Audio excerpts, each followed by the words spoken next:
En 1976, 19 chicas y 7 chicos regresaban a sus hogares tras un día de diversión en la escuela de verano. Iban todos alegres en el autobús escolar, cuando las malas acciones de unos sujetos desconocidos pusieron en riesgo las vidas de los estudiantes y del conductor. Te invitamos a conocer los detalles de esta historia en el siguiente relato. Yo soy Levi y hoy te traigo otra historia de la vida real. No te olvides antes de irte suscribirte y dejarme tu me gusta si te ha gustado nuestro trabajo. Sin nada más que decir, comencemos. La historia de los niños de Chowchilla.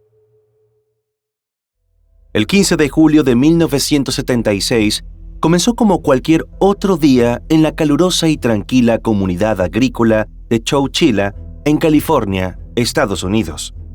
Por la tarde, un grupo de 26 niños, con edades entre los 5 y los 14 años, abordaron el autobús escolar para regresar a casa después de una excursión de verano de la escuela Dairyland. El conductor, Edward Ray, era el único adulto presente y tenía la responsabilidad de llevar sanos y salvos a sus hogares a sus 26 pasajeros, pertenecientes todos a familias conocidas, pues la comunidad era relativamente pequeña y al conductor escolar todos los padres lo saludaban con afecto.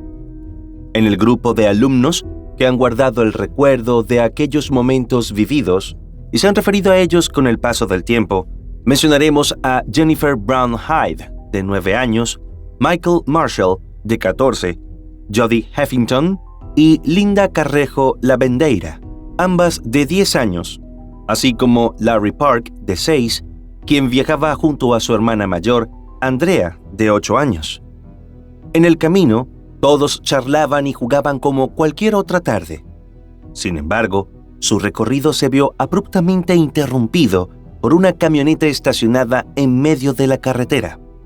3 hombres armados y con medias cubriéndoles los rostros emergieron del vehículo y procedieron a tomar el control del autobús. Los sujetos condujeron a través de un espeso matorral de bambú, hasta llegar a una zanja donde se ocultaban 2 furgonetas. Obligaron a todos los niños y al conductor a subir a esos vehículos y emprendieron con ellos un viaje hacia un rumbo desconocido. Los sorprendidos estudiantes tuvieron que soportar un largo recorrido bajo el abrasador calor de California, sin nada para beber y sin un lugar donde ir al baño. Aunque el sitio donde finalmente se detuvieron estaba a unos 160 kilómetros de su punto de partida, de manera incomprensible, demoraron 11 horas en llegar allí, probablemente debido a una cantidad de desvíos totalmente innecesarios y ejecutados como distracción para evitar que las personas en cautiverio supieran a dónde se dirigían. Para mayor espanto de los 26 niños y el conductor del bus escolar, el sitio donde finalmente los dejaron bajar de las furgonetas era nada menos que una cantera de roca y grava. En el momento no lo sabían, pero se encontraban cerca de Livermore. Allí, los raptores los obligaron a ingresar a un camión de mudanzas que estaba sepultado bajo tierra. Una vez que todos estuvieron dentro, cerraron la salida, dejándolos atrapados allí. Según señaló después uno de los sobrevivientes, el lugar se sentía como un ataúd gigante. En esas condiciones críticas, bajo tierra y con el sofocante calor del verano californiano, los niños y Edward estaban confinados en un espacio reducido, con apenas algunos colchones y escasos refrigerios. Pronto, los más pequeños comenzaron a descompensarse y el ambiente se llenó rápidamente de fluidos gástricos, tornando la situación aún más asfixiante. Según los testimonios de algunos niños, Jody, de 10 años, que era una de las mayores del grupo, intentaba mantener calmados a los más pequeños.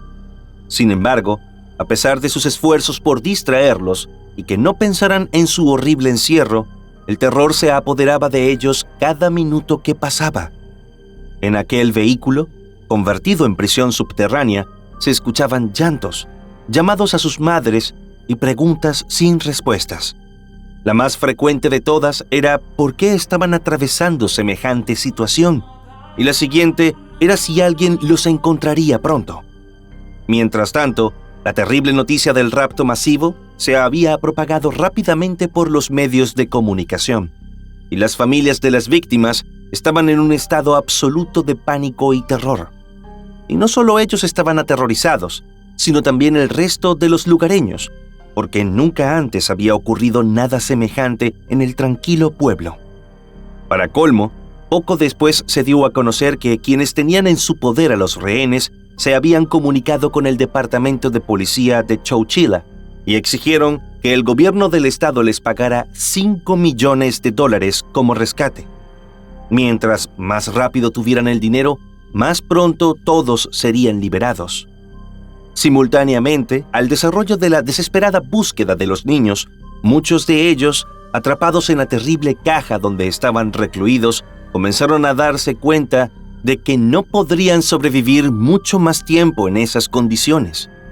En una actitud heroica, Michael, de 14 años, dijo que debían intentar escapar.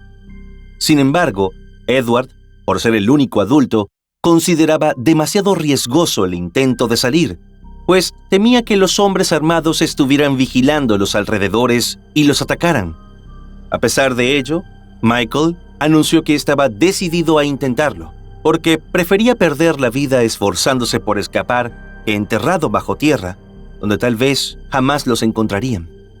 Fue entonces cuando el adolescente, utilizando colchones como plataforma y su fuerza física, logró desplazar una compuerta de acceso sellada en la parte superior de la furgoneta. En ese momento, Edward se unió a él y finalmente lograron abrir la tapa. Pero, para su decepción, se encontraron 2 enormes baterías de camión que obstruían la salida. Sin embargo, las baterías cayeron hacia el interior del autobús encerrado, y Michael afirmó que no estaba dispuesto a rendirse.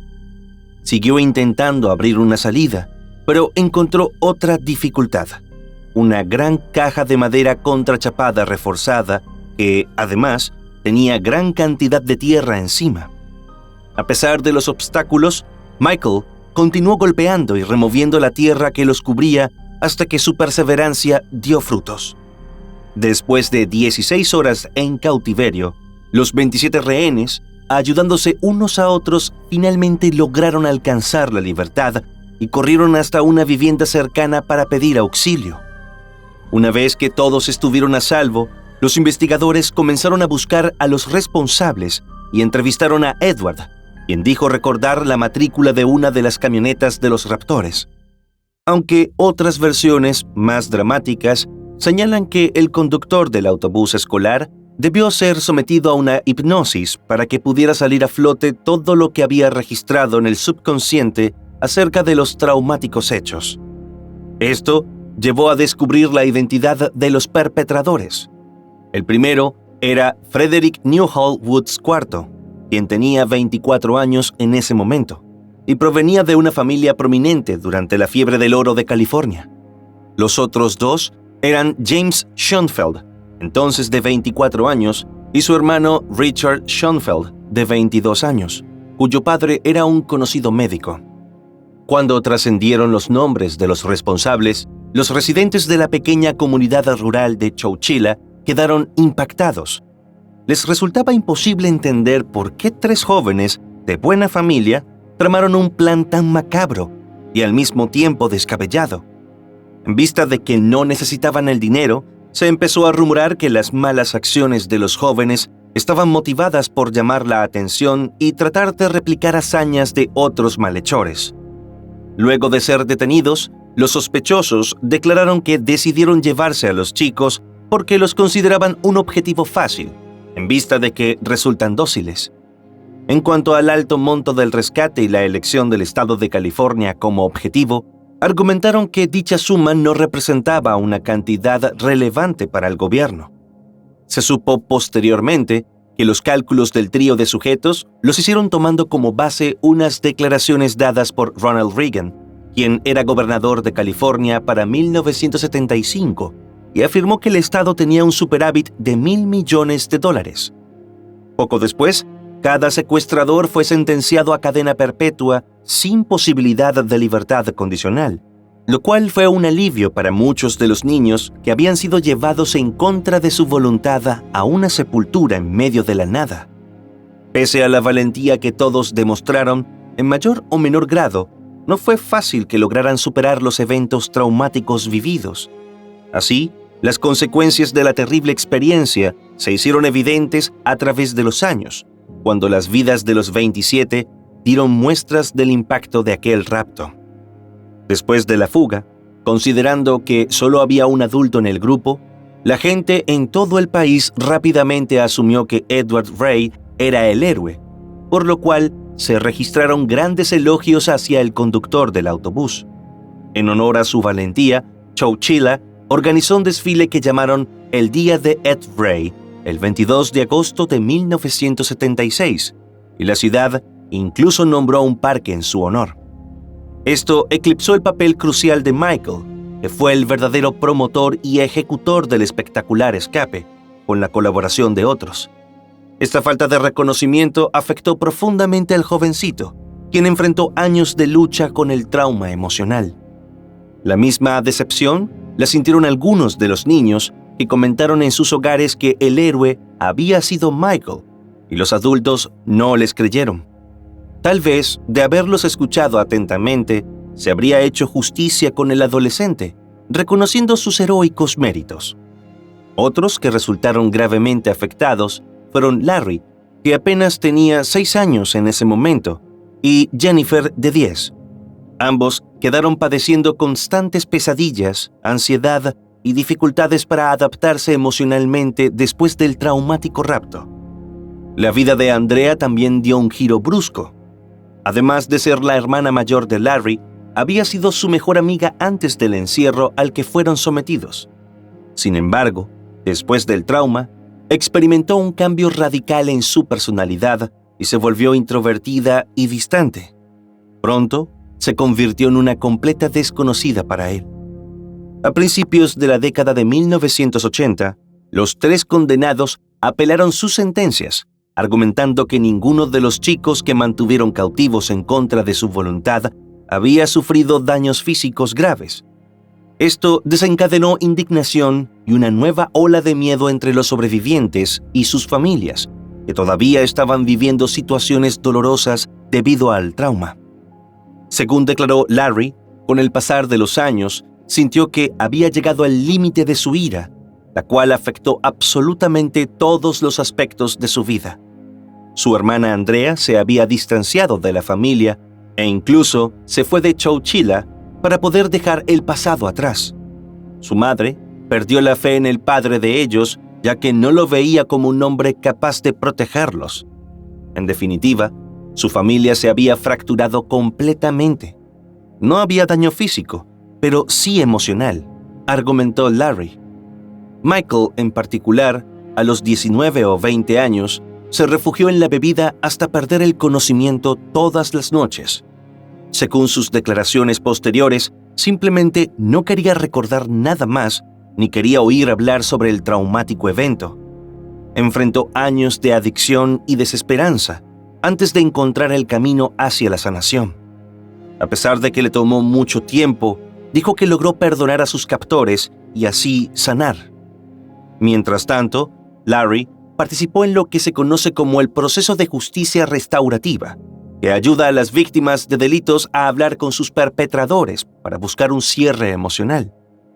Durante este proceso, Larry compartió cómo había sido víctima de sus captores durante unas 26 horas y cómo durante los últimos 38 años había sido su propio verdugo. Luego, declaró que había llegado a perdonarlos, pero descubrió que perdonar no era suficiente, ya que había pasado toda su vida odiándolos. Así que, finalmente, les pidió perdón. Para el año 2010, a los responsables del rapto les habían denegado repetidamente la libertad condicional. Fue en ese entonces cuando defensores de su liberación, incluido el juez retirado William Newsom, abogaron públicamente porque se les permitiera reintegrarse a la sociedad. En una conferencia de prensa, William argumentó que nadie resultó herido físicamente e insistió en que eso era un factor crucial en el caso. Otro defensor de la liberación fue un ex detective que había ayudado en el procedimiento de los 3 sujetos, pero pasados los años, consideraba que ya habían pagado suficiente por sus delitos. Luego, el propio Larry comenzó a abogar por la libertad condicional de los hombres que los mantuvieron cautivos a él y a 25 de sus amigos de la infancia. Esa posición generó un rechazo inmediato por parte de muchos otros sobrevivientes. En 2012, Richard, el más joven de los implicados en el crimen, fue puesto en libertad condicional. 3 años después, en 2015, James, su hermano, también obtuvo el mismo beneficio. Pero Fred no corrió con la misma suerte. Él continuó solicitando su libertad, pero ante cada petición, los detractores de su liberación testificaban. Una de las que más luchó para que no estuvieran de nuevo en la calle fue Linda, quien tenía 10 años cuando fue sepultada en vida bajo tierra con sus amigos, y dijo que recordaba a los niños luchando por escapar mientras se quedaban a oscuras, pues una linterna se apagó y las velas se fueron consumiendo. También aseguró que a pesar del paso de los años se mantenía despierta a todas horas de la noche y reveló que no dormía para no tener pesadillas. Otra testigo que se presentó en reiteradas oportunidades fue Jennifer, quien le contó a la Junta de Libertad Condicional que aún sufría los efectos de haber sido enterrada viva y trasladada en una camioneta durante 11 horas sin comida, agua o un baño, en un clima de extremo calor.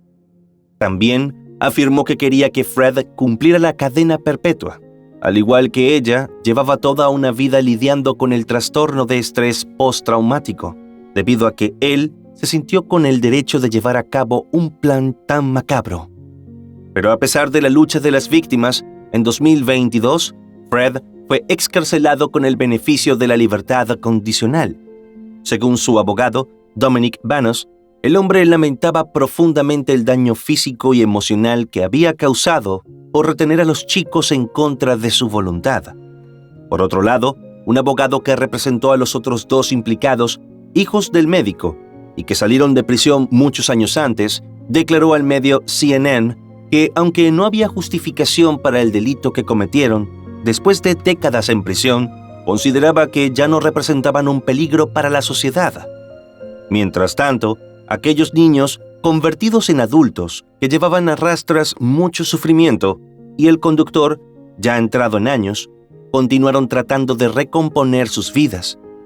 Casi 4 décadas más tarde de sus heroicas acciones, Michael comenzó a recibir finalmente el reconocimiento que merecía por su valentía, un cambio que ha logrado reconfortarlo, según mencionó.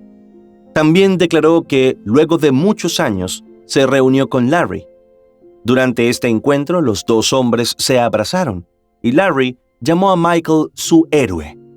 Michael compartió que no se dio cuenta de cuánto significaba para él escuchar de uno de los niños que había compartido aquel terrible acontecimiento un gesto de agradecimiento, hasta que Larry le dijo esas palabras y sintió una emoción sanadora. Larry también expresó con emoción que el coraje y la fortaleza de Michael durante esas horas oscuras del cautiverio bajo tierra fueron fundamentales para ayudarlo a seguir adelante después de décadas de trauma, depresión y auto-odio.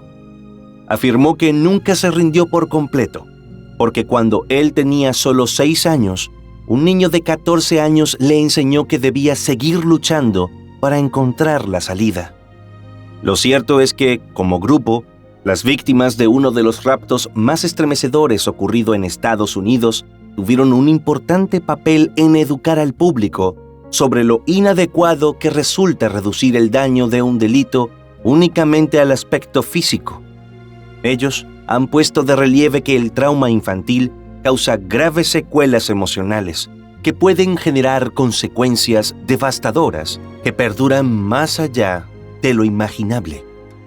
Ahora que conoces los detalles de esta impactante historia, ¿cuál es tu opinión al respecto? Te leemos en los comentarios. Y bien, querida audiencia, este fue el caso del día de hoy. No olviden suscribirse para seguir apoyando al canal. Nos vemos la próxima.